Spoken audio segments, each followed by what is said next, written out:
Gardens of the Moonlit Eclipse.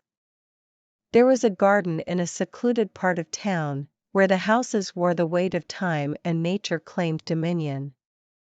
But this wasn't just any garden. It was said to bloom only during a moonlit eclipse. Eleanor, a passionate botanist, had heard whispers about the garden for years. It was part of the town's lore, a tale told to every new generation.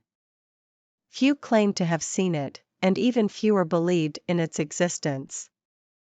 But Eleanor was different. Her heart raced excitedly at the mere thought of discovering such a garden.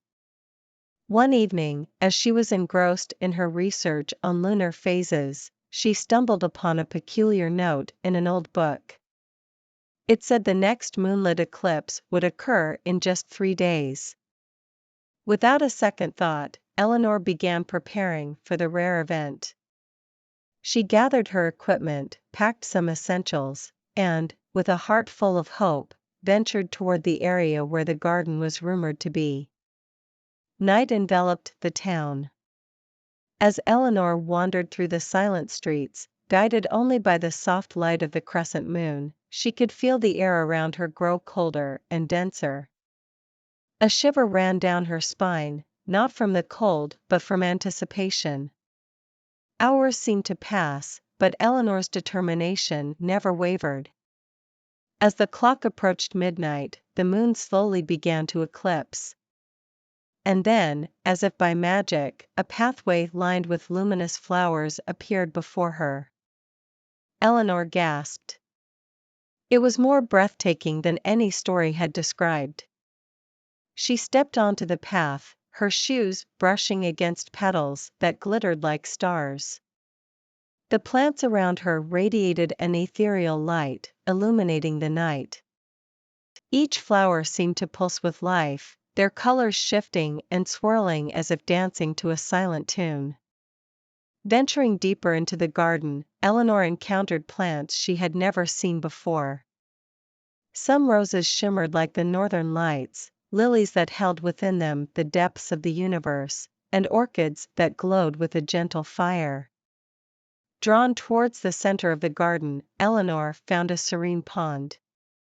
The water was so clear that it mirrored the moonlit eclipse perfectly, creating an illusion of 2 worlds, one above and one below. As she knelt to touch the water, a soft voice echoed, "Why have you come, seeker of the moonlight?" Startled, Eleanor looked around and saw a figure emerging from the shadows. It was a woman draped in robes that seemed woven from the night's essence. "I've come in search of the gardens of the moonlit eclipse," Eleanor replied, trembling. The woman smiled, "You are standing in it. But remember, this garden is not just a place. It's a fleeting moment when the universe aligns in perfect harmony." Eleanor nodded, absorbing the wisdom in the woman's words.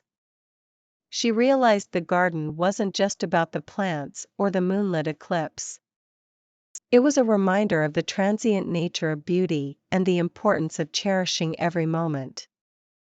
As the eclipse reached its zenith, the luminosity of the garden reached a crescendo. And then, as swiftly as it had appeared, the garden began to fade. The barely visible woman whispered, "Remember this moment, Eleanor. And whenever you feel lost, look to the moon, and you'll find your way." With that, the garden vanished, leaving Eleanor in the quiet night, with the moon casting its gentle glow. Years passed, but Eleanor never forgot that night. She became an advocate for conserving the town's green spaces, and often shared the tale of the moonlit garden, not as a legend but as a testament to nature's wonders. And on clear nights, when the moon shone brightest, children often found Eleanor in her backyard, gazing up, lost in memories of the gardens of the moonlit eclipse.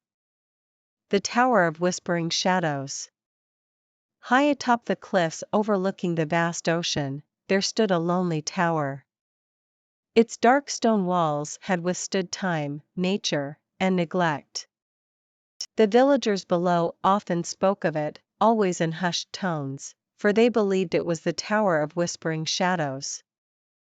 Lisa was a curious girl. She had always lived in the village and, like all children, had grown up hearing tales of the mysterious tower. Legend said that on certain nights, whispers would drift down from the tower, telling tales of ancient times and far-off lands. But no one had ever dared to climb the tower and discover the source of the whispers. One day, as Lisa walked along the cliffs, she noticed a narrow pathway leading upwards. Without a second thought, she began her ascent.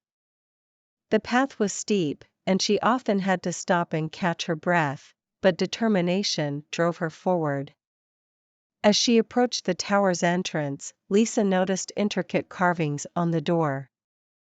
They depicted various scenes, from battles to celebrations, centered around a magnificent shadowy figure. Pushing the heavy door open, Lisa stepped inside. The interior was much larger than it appeared from the outside. Spiral staircases wound their way up, and the faintest whispers could be heard. Taking a deep breath, Lisa began her climb. With each step, the whispers grew louder and clearer. They told tales of brave knights, cunning sorcerers, and enchanted beasts.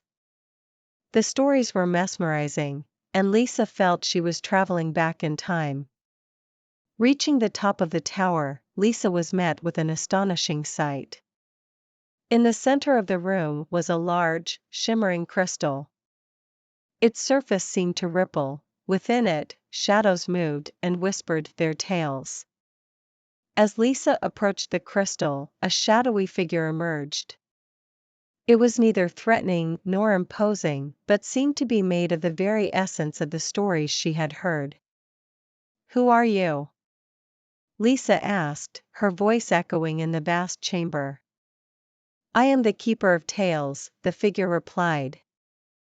"Long ago, I was cursed to remain in this tower, my essence trapped within this crystal, forever bound to recount the stories of the past." Lisa, ever the inquisitive one, asked, "Why were you cursed?"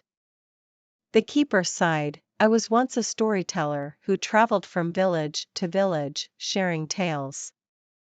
But in my pride, I altered the stories, changing their essence and meaning.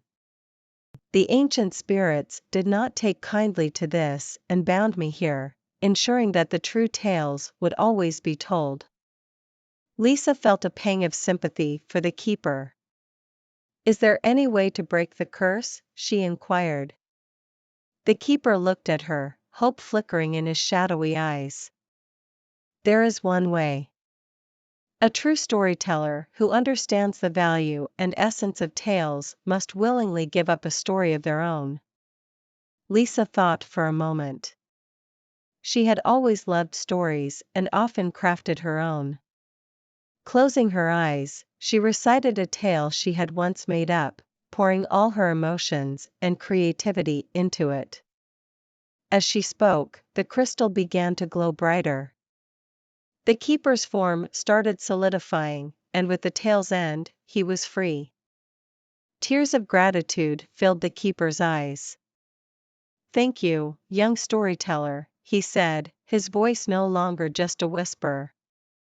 Lisa smiled, "Every story is valuable, whether old or new." Together, they descended the tower, the keeper eager to explore the world he had been away from for so long. With a new friend by her side, Lisa continued to craft and share tales, always remembering the lesson she had learned in the Tower of Whispering Shadows.